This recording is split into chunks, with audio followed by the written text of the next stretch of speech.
terminaba con algo. Vamos a Génesis nuevamente, hermanos, Génesis 1. Y vamos a volver a leer el verso 26. Mientras lo buscan, yo voy a destapar el agua. Ya lo tenemos, ¿cierto? Eso es difícil de encontrar. Entonces, lo sencillo que aprendimos o que recordamos el domingo fue que Dios, en el que hemos creído, el que se revela en la Biblia, es el creador de los cielos y de la tierra y de todo lo que hay en ella, lo que hay en el mar, lo que hay en el cielo, las aves, lo que hay, los seres vivientes en el mar, los seres vivientes en la tierra. Pero en este versículo hay algo muy especial. Después de que todo está hecho, Dios dice, verso 26, entonces dijo Dios, hagamos al hombre a nuestra imagen, conforme a nuestra semejanza. Y decíamos que no es igual a Dios, ¿cierto? Imagen y semejanza.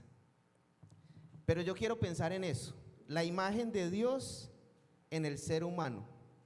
Terminémoslo de leer. Entonces dijo Dios, hagamos al hombre a nuestra imagen, conforme a nuestra semejanza, y señoree en los peces del mar, en las aves de los cielos, en las bestias, en toda la tierra y en todo animal que se arrastra sobre la tierra. Y creó Dios al hombre a su imagen, a imagen de Dios lo creó, varón y hembra los creó. Lo fácil de ahí, hermanos, en el ser humano, hombre y mujer, está la imagen de Dios. Y eso nos lleva a contemplar que a Dios, con su infinito amor, con su infinita misericordia, que quiso crear todo eso y entregárselo al hombre para que señoree, pues para Dios todo esto ha sido importante. O sea, Dios no iba a desgastar su poder en algo inútil. Y en nosotros los seres humanos, hermanos, tanto acá dentro de la iglesia, o sea, los hermanos, los creyentes, como los que están afuera, tenemos la imagen de Dios. Está distorsionada por la razón de que entró el pecado en el hombre. ¿Recuerdan? Adán y Eva pecan, hacen caso a la serpiente, desobedecen a Dios, comiendo el fruto del árbol que Dios les había dicho que de ese árbol no comerás. Entonces se distorsiona la imagen que tenía el ser humano en ese momento.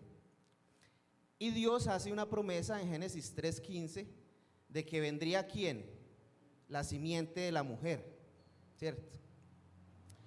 Que es nuestro Señor Jesucristo, que es nuestro Salvador. Pero quiero que pensemos en esa imagen de Dios en el ser humano.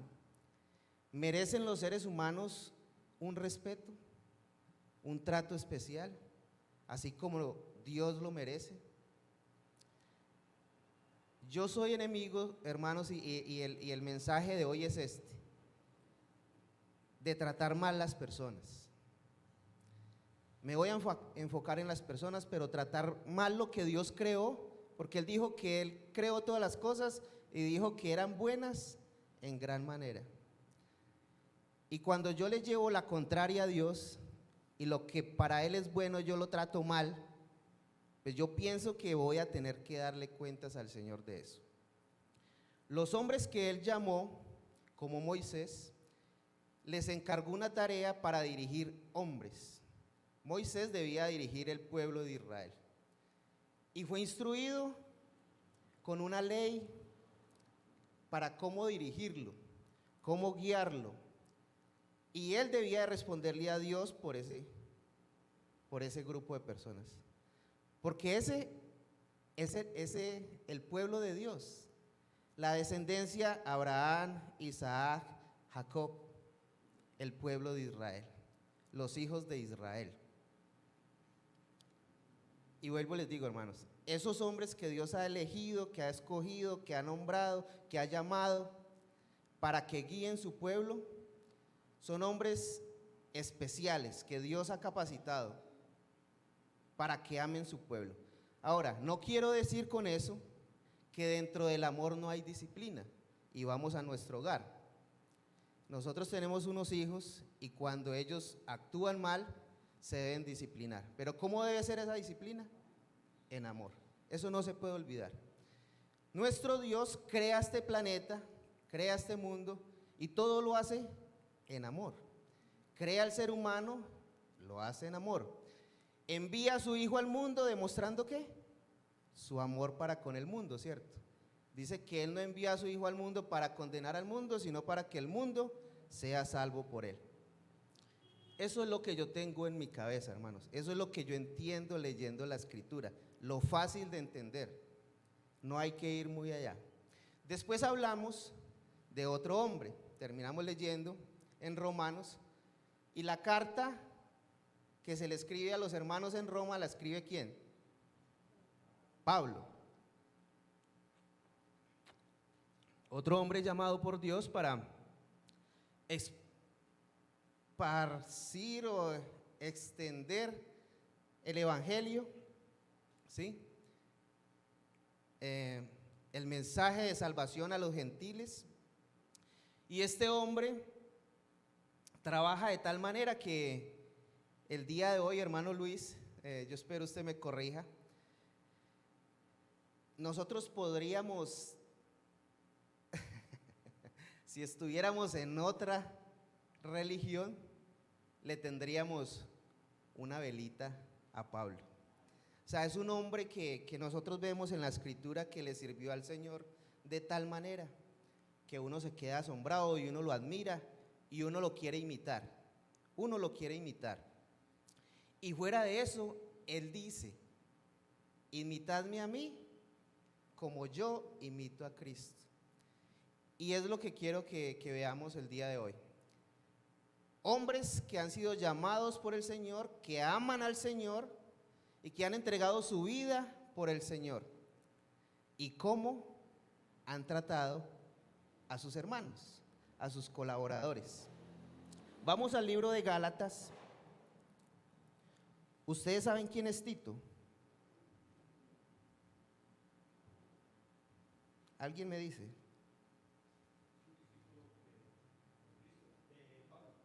Un discípulo de Pablo. Uno de sus discípulos, uno de sus alumnos. Sí, señor. Sí, señor. Gálatas capítulo 2, verso 1. La carta a los Gálatas aproximadamente se escribió en el año 50. Quiero dar ese datico solamente para que pensemos la relación de ellos dos en lo visible, en lo que podemos ver, en cuánto tiempo se puede formar y cómo avanza. El gran apóstol Pablo, que espero me hayan entendido cuando dije que si fuéramos de otra religión le prenderíamos una velita a Pablo. No es que esté diciendo que hay que hacerlo, porque no sabemos cómo fue Pablo, ¿cierto? No podemos hacer imagen de nadie, de nadie. El Señor deja eso claro, no hagáis imagen. Entonces espero que me hayan entendido eso. Bueno, pero este gran hombre, servidor del Señor, tiene un equipo de colaboradores y a mí me llama la atención cómo los trata. Gálatas capítulo 2, verso 1 dice, después pasados 14 años subí otra vez a Jerusalén con Bernabé, llevando también conmigo, ese conmigo me dice muchas cosas de mí. ¿Quién va conmigo? ¿Qué dice ahí? Tito. Va Bernabé, otro pez gordo, hermano Luis, ¿cierto? Primero que Pablo, ¿sí? El gran apóstol Pablo, y va otro personaje ahí, y está el nombre de ese personaje, Tito. Va conmigo, dice Pablo. Pero subí según una revelación, y para no correr o haber corrido en vano, expuse en privado a los que tenían cierta reputación el evangelio que predico entre los gentiles. Queda claro aquí que Pablo se mueve haciendo ¿qué? Profesión de Pablo, actividad de Pablo. Predicar el evangelio de Cristo. Y es a lo que hemos sido llamados todos nosotros, hermanos y hermanas. En nuestros hogares el primer ministerio, nuestro trabajo, vecinos, ese llamado es para todos, pero enfoquémonos en Pablo y Tito. Verso 3, mas ni aun Tito, que estaba conmigo, con todo y ser griego, ¿de dónde era Tito? Ahí acaba de decir, de Grecia. O sea, no era un judío, anda con un gentil. Que estaba conmigo, con todo y ser griego, fue obligado a circuncidarse. Lo voy a leer diferente, hermanos. Mas ni aun Tito fue obligado a circuncidarse. ¿Sí? No porque Tito era gentil, para poder andar con Pablo, tenía que ser circuncidado. Él lo va a llevar hasta Jerusalén. Se va a ir a encontrar con peces gordos. Devolvámonos un poquito al 1:18. 1:18. Después, pasados 3 años, subí a Jerusalén para ver a quién. A Pedro. Imagínense con quién se iba a encontrar. Y permanecí con él 15 días. Pero no vi a ninguno otro de los apóstoles, sino a Jacobo, el hermano del Señor. Dejémoslo ahí. ¿A qué iba él a Jerusalén? A encontrarse con otras personalidades muy importantes, ¿cierto? Lo hago para que estemos enfocados, que ahí va Tito, ahí va de más. Tito va de más ahí. Pero seguramente es importante para el apóstol, que lo nombra, va conmigo y con nombre propio. Listo. Vamos ahorita a 2 de Corintios. No olviden, Tito va conmigo.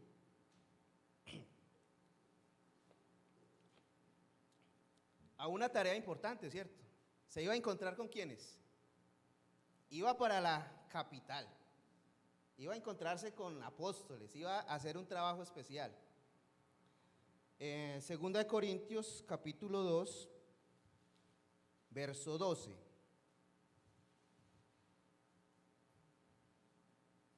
Y dice así la palabra del Señor. Cuando llegué a Troas para predicar el evangelio de Cristo, aunque se me abrió puerta en el Señor, no tuve reposo en mi espíritu por no haber hallado a mi hermano. Mire esa palabra. Es una palabra entrañable. No es una palabra por demás, por rellenar ahí la Biblia. ¿a mi hermano qué? Tito. Y yo quiero que empecemos a sentir eso, lo que Pablo siente por Tito. 2 de Corintios se escribió más o menos, o sea, son fechas aproximadas en el año 55. O sea que estamos hablando ya de relación ¿cuánto? Desde la ida a Jerusalén, en Gálatas, del año 50, acá a 2 de Corintios, ¿van cuántos años? 5 años de relación. Y mire la expresión que él tiene acá. Yo tenía puertas abiertas para predicar el evangelio de Cristo, en Troas dice, ¿cierto? ¿Sí? En Troas. Pero no hallé reposo, o sea, no estuve tranquilo. Lo voy a volver a leer. Cuando llegué a Troas para predicar el evangelio de Cristo, aunque se me abrió puerta en el Señor, no tuve reposo en mi espíritu. O sea, no estuve tranquilo. Y la razón por la cual el apóstol no estuvo tranquilo fue ¿cuál? Por no haber hallado a mi hermano Tito. Así pues, despidiéndome de ellos, partí a Macedonia. ¿Logran entenderme, hermanos, lo que quiero decir? La relación del gran apóstol Pablo con uno de sus discípulos, con alguien que él está entrenando para que continúe la tarea que Dios le llamó y que a cada uno de nosotros nos ha llamado. Pero ¿cómo fortalece esa relación? ¿Cómo lo trata? Mi hermano Tito. En Gálatas, Tito va conmigo a un lugar especial, a una tarea especial. Y aquí no hallé reposo en mi espíritu por no haber hallado a mi hermano Tito. Vamos a el capítulo 6, ahí también en 2 de Corintios.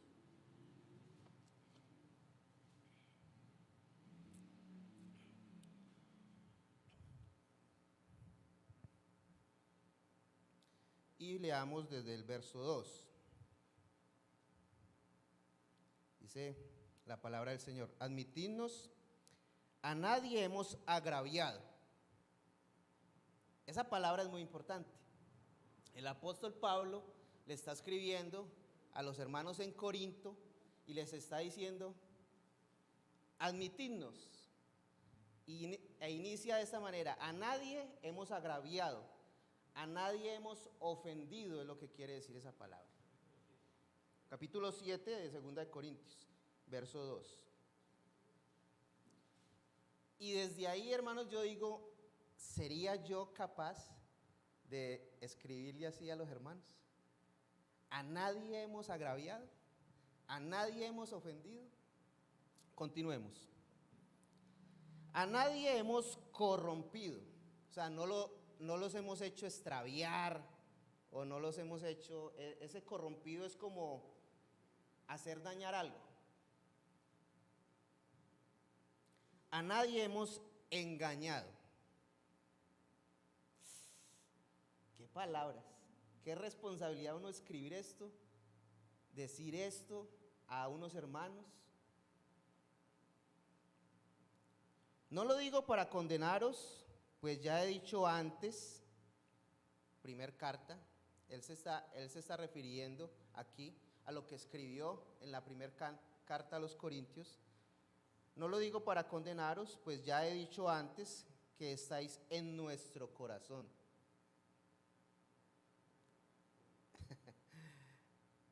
Yo voy a ir despacio, hermanos, y de pronto ustedes van a decir: hermano, avance, pero yo quiero dejar un mensaje. Como el gran apóstol Pablo, o sea, el título de ser apóstol, donde este señor llegaba, era recibido con respeto y con temor. Pero como este gran señor se dirige a los hermanos. Y recuerde que iniciamos diciendo, él dijo: imitadme a mí como yo imito a Cristo. Y es lo que quiero que nos llevemos, hermanos. Nosotros en ocasiones, eso se llama nuestro ego. Nosotros sentimos que nos tocan. Por ejemplo, si le regañan a uno el hijo, porque se para cada ratico al baño. Y uno dice: pero ¿para qué me regañan el niño? Y uno se enoja y uno expresa eso y quizás alza el tono y trata como de agraviar al que lo hizo, ¿cierto? Eso es algo muy natural. Pero el Señor, por medio de su palabra, nos enseña que no debemos de ser así. ¿Somos así? Sí, somos así. ¿Quién fue Pablo? ¿Quién era Saulo de Tarso? Perseguidor de la iglesia de Cristo. ¿A quién estamos leyendo en este momento? A un siervo de Dios, a un esclavo de Dios, a alguien que ama a Dios de tal manera que da su vida por los demás seres humanos. Vamos a continuar. No lo digo para condenaros, pues ya he dicho antes que estáis en nuestro corazón, para morir y para vivir juntamente.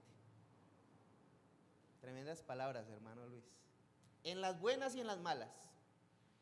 Vivimos juntos, nos apoyamos, y si nos tocó morir, tocó morir. Pero los llevo en mi corazón. Mucha franqueza tengo con vosotros, mucho me glorío con respecto de vosotros, lleno estoy de consolación. Pablo dice que está lleno de consolación. Sobreabundo de gozo en todas nuestras tribulaciones. ¿Sabe qué es lo que quiere decir aquí, hermanos? Lo que a Pablo le contaron de la respuesta de la primera carta que envió, a él lo llenó de gozo. Y que a pesar de las tribulaciones que él vive, ¿cierto? Porque él dice que naufragios, azotes, cárceles, él se goza de lo que esos hermanos en Corinto hicieron. ¿Y sabe de qué está hablando él? Resulta que la primera carta fue necesario que Pablo la hiciera porque había una cantidad de problemas en la iglesia de Corinto. ¿Quién me ayuda con esos problemas? ¿Qué había?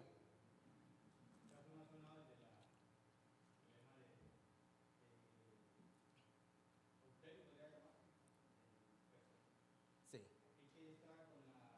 Con la mujer de, con la mujer de su padre. Así, había fornicación dentro de la iglesia. Y un caso que dice Pablo que aún se nombre entre los gentiles. O sea, que aún ni se nombre en los incrédulos.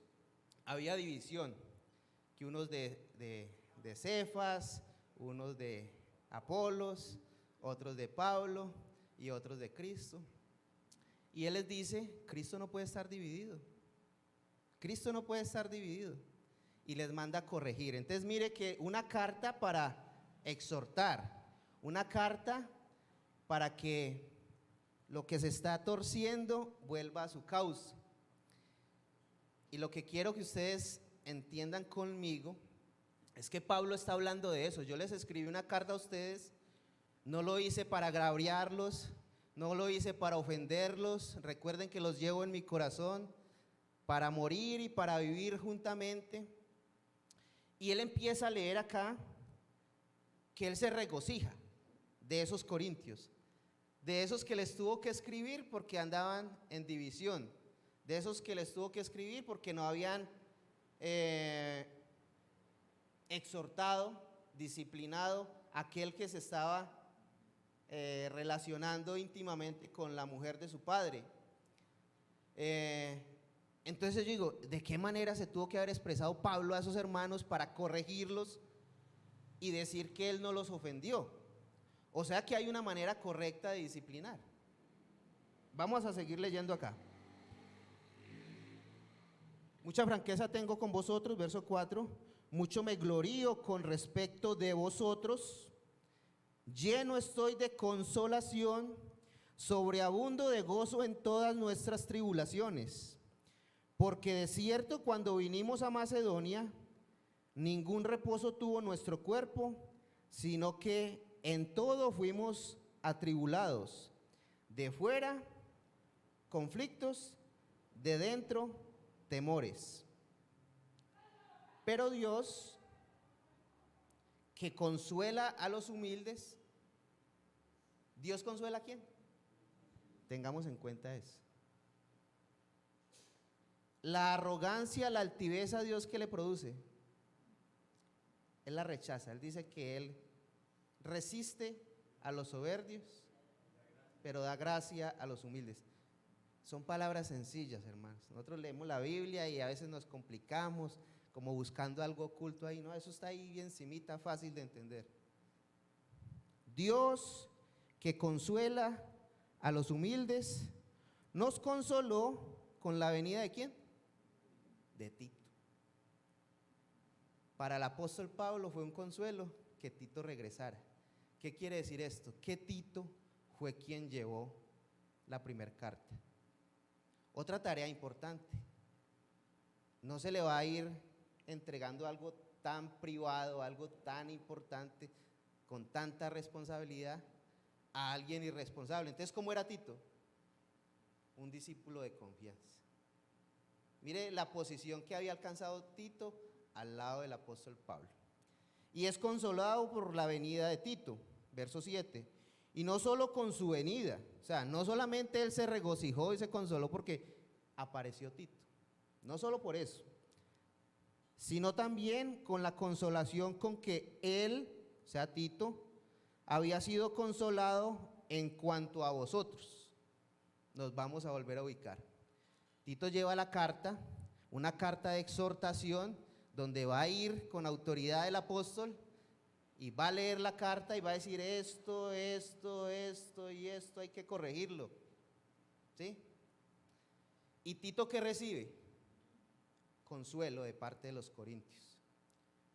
O sea que eso que nos da a entender a nosotros, la disciplina que se aplicó, la exhortación que se hizo a esos hermanos en la iglesia de Corinto fue una disciplina hecha ¿con qué? con amor, con ese amor de Dios. O sea, hay una disciplina y voy a volver a nuestros hijos. Nosotros nos salimos de casillas, nosotros nos desesperamos. Obviamente, ¿por qué? Porque nosotros tenemos esa imagen distorsionada. La imagen de Dios está distorsionada por culpa de ¿qué? De nuestro pecado. Y entonces nosotros empezamos a disciplinar a nuestros hijos ¿cómo? De la manera que incorrecta. Pero hay una manera correcta de disciplinar. Y es lo que Dios nos muestra en su palabra. ¿Hay que disciplinar? Sí. Tomo el ejemplo de los hijos porque es el más fácil, ¿cierto? Pero hay disciplina dentro de la congregación. Pero hay una manera correcta de disciplinar los hermanos. Sí, y lo estamos viendo acá en la carta de Pablo a los Corintios. Repitamos lo que hemos leído. Y no solo con su venida, verso 7, sino también con la consolación con que él, Tito, había sido consolado en cuanto a vosotros, haciéndonos saber vuestro gran afecto, vuestro llanto, vuestra solicitud por mí. Paremos ahí. Pablo escribe exhortando a los hermanos en Corinto. Y Tito regresa diciéndole que esos hermanos lloran por él y que esos hermanos lo solicitan a él. ¿Sabe qué hace el hijo cuando uno lo corrige? Y se encierra y no le quiere hablar a uno, ¿cierto? Y cuando, en cualquier parte, pero incluyamos la iglesia, cuando alguien nos corrige, ¿qué hacemos nosotros? Hacemos lo mismo que hace el hijo, ¿cierto? Pero ¿sabe yo qué estoy pensando? Que es que estamos actuando mal, estamos corrigiendo mal. Porque si volvemos al estudio del domingo y leemos en Génesis que Dios creó los cielos y la tierra, y yo le digo eso a un familiar incrédulo, se lo leo, ¿él qué tendría que hacer? Yo le estoy leyendo la Biblia. ¿Va a pelear conmigo? Y él dice, no, es que fue el Big Bang y fue esto, y me saca un poco de teorías. Sí. ¿Está peleando contra quién? Cuando a mí me disciplinan con la escritura, yo no tengo cómo pelear. Pero cuando a mí me disciplinan en la carne, cuando yo me salgo de casillas y vuelvo nada, el hijo, pues seguramente me van a llamar de las autoridades para que responda por algo que hice mal.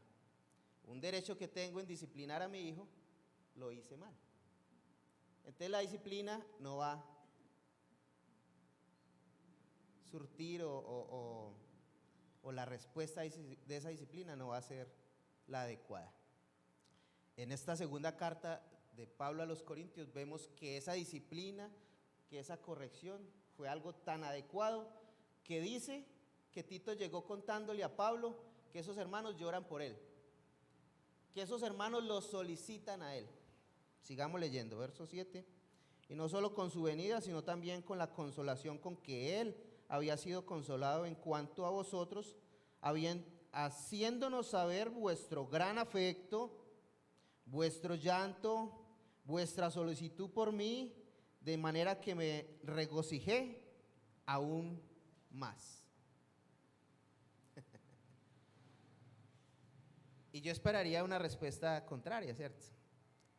Pero el apóstol Pablo se pone a creer lo que le contaron, porque dice que a él le informaron los de Cloé. A él le hicieron saber de esas novedades que estaban pasando allá en Corinto, otros hermanos. Y resulta que no, que esos hermanos antes le agradecieron. Sigamos leyendo.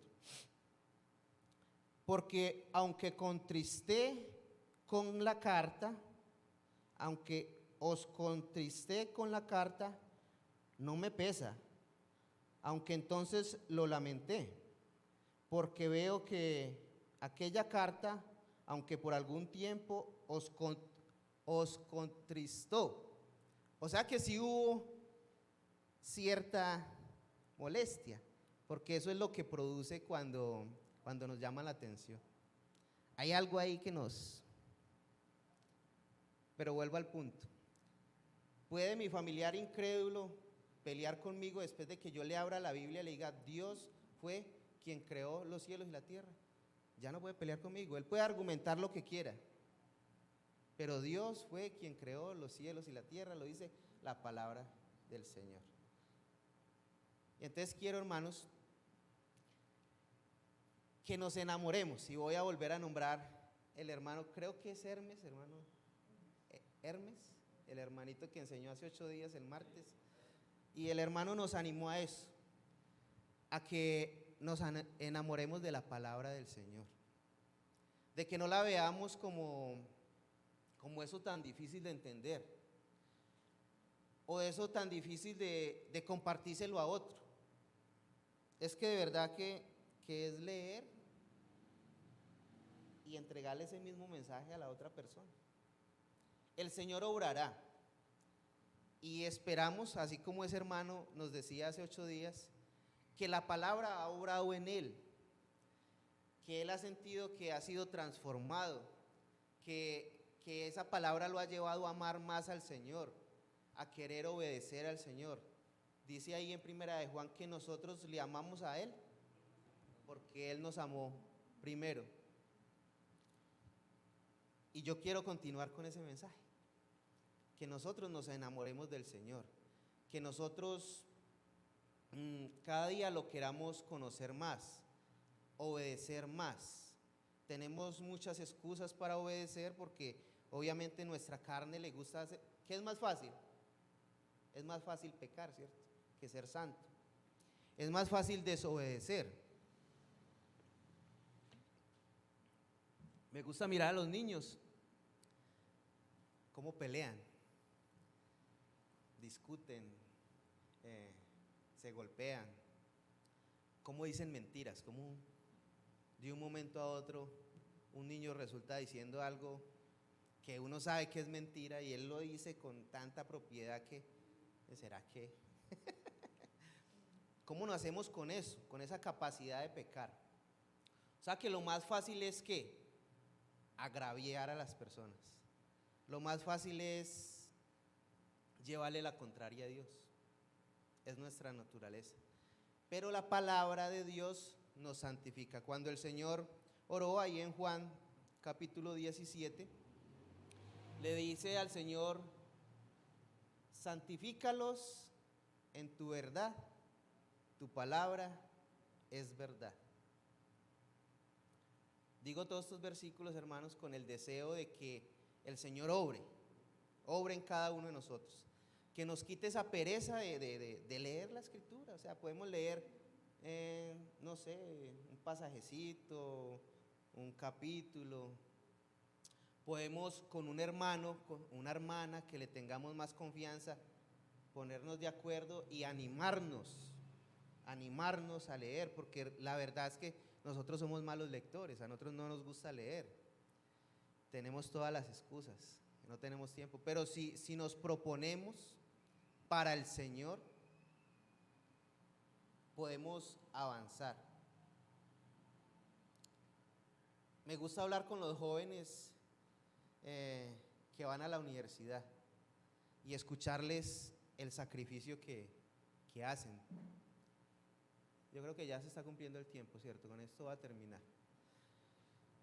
Y ellos se trasnochan haciendo una tarea, una investigación para presentarla al siguiente día y obtener una buena nota y ganar un semestre. Y se les ve el esfuerzo y se les ve el cansancio. Pero después miro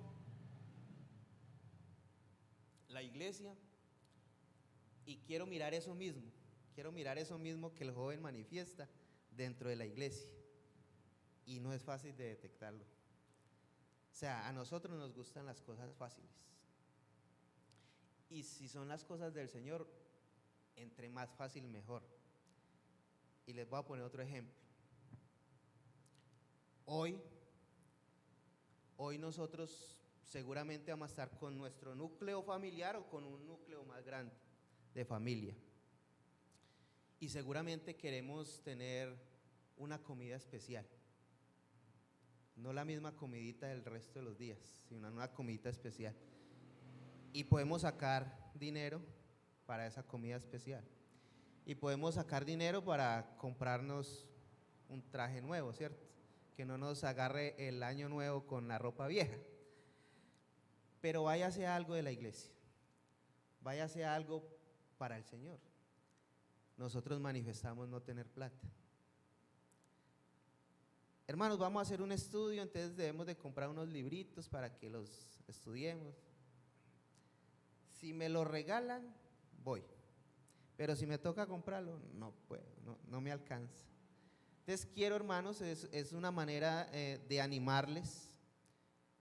Les puse de ejemplo la primer carta del apóstol Pablo a los hermanos en Corintio que estaban vueltos una nada a esa iglesia. Pero él lo hace con tanto amor que esos hermanos responden con amor. Les puse un personaje, un ayudante, un discípulo del apóstol Pablo que fue tratado con mucho amor, que se le enseñó con mucho amor, con tanto amor que después Pablo le escribe una carta a él, la carta de Pablo a Tito, donde lo encarga de ir a corregir la isla de Creta, las iglesias en la isla de Creta. Y si ustedes leen esa carta, ninguno de nosotros quisiera estar en los zapatos o en las chanclas de Tito para ir a hacer eso. Pero en el poder del Señor, porque dice que Él no nos dio espíritu de cobardía, sino de poder, de amor y de dominio propio. Vamos a darle gracias a nuestro Dios. Padre amado, una vez más te damos gracias por este tiempo que nos has permitido reunirnos como iglesia, abrir tu palabra. Reconocemos nuestra incapacidad, reconocemos nuestra deficiencia para hacerlo, pero confiamos que tú, por medio de tu Santo Espíritu, estás obrando tanto en la vida de quien dirige la lectura como de quien la escucha. Que tú seas obrando en nuestra mente y nuestros corazones para que tu palabra sea santificándonos, que tu palabra sea obrando, cumpliendo el propósito para lo cual tú la has enviado, que nosotros como tus hijos podamos crecer en el conocimiento de la verdad, que nuestra vida sea renovada cada día más, que llevemos una vida digna de ser hijos del único Dios verdadero. Queremos darte gracias una vez más también porque nos has permitido llegar a este día importante, último día del año, donde tú nos has bendecido nuestras familias, nos has guardado de todo mal, de todo peligro, y aunque han habido tropiezos y situaciones que tal vez hemos lamentado, tú estás ahí para fortalecernos. Te pedimos por cada hermano, por cada hermana, por cada familia aquí representada, que tú seas bendiciéndoles, que tú seas guiándoles y fortaleciéndoles hasta el regreso de nuestro amado Señor y Salvador Jesucristo. A Él sea la gloria, la honra por los siglos de los siglos. Amén. Bueno, hermanos, gracias.